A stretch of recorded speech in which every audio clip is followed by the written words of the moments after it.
Well, good afternoon, everyone. I'm happy to be here. My name is Dele Johnson, and I'm here on behalf of Groundwork Denver. So, just to give you some background on Groundwork Denver, Groundwork Denver is a nonprofit organization, environmentally focused. We are based in the Curtis Park neighborhood of Five Points, and Groundwork Denver has been around since 2002. So we're coming up on our 14th anniversary towards the end of this year. Our mission in a nutshell is community action with environmental results. And one of our keynote programs is a youth employment and development program. So that's what I'm going to be speaking to today, is a couple of those programs. One, the blue team, and the other, the green team. So I'll start with the blue team. And the blue team is youth employment and development as it relates to a watershed program that we run at Groundwork Denver, focused on the lower Bear Creek watershed, which is about an 8-mile stretch of the Bear Creek from the Bear Creek Reservoir in Lakewood, as it stretches through Lakewood, the city of Denver, and the city of Sheridan to its confluence with the South Platte River. So our blue team was students from Sheridan High School, which is a community that's in the watershed. And we partnered with Sheridan High School, the EPA, MSU Denver, which we're here on the Arroyo campus today, and also another nonprofit organization, Earth Force. So those are a few of the major players in this partnership for the blue team. So you see there, it's a mix of nonprofit organizations, government agencies, local school districts, and higher education coming together to help facilitate programming for youth in a low-income community to do outreach and stewardship around the Bear Creek watershed. The Bear Creek suffers from E. coli contamination, and so that was one of the main goals of this program, is to teach these young people from Sheridan High School about water quality and water stewardship. We also partnered with a local engineering firm, CH2M Hill. The students were learning about water engineering on stormwater management, which also factors into investigation of water quality issues with things like point source and non-point source pollution.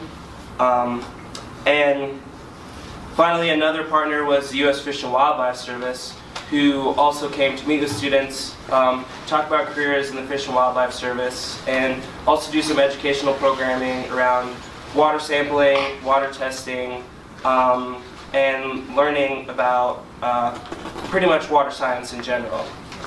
So this community weaving example was great for us.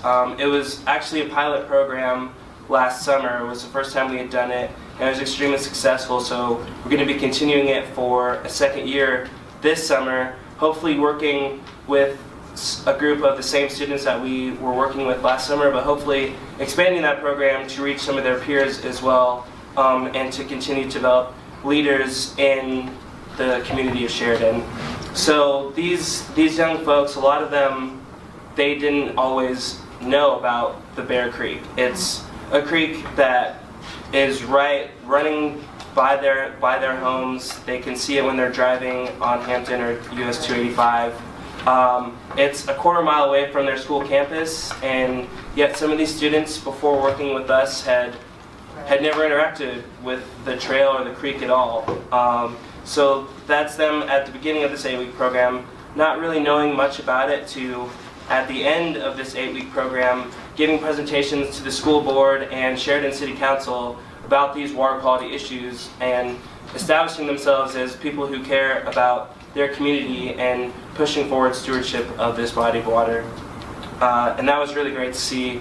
And we had the youth do journals and talk about their experiences in the program, learning about all these career options, learning water science, and just learning about their community in general, and learning about themselves as well along the way, learning that they don't have to limit themselves to a certain way of thinking or to a certain vein of employment as a young person. There aren't that many employment options for young people that are outside of retail and food. So it was really good for us and for all of our partners to come together to create this space for them.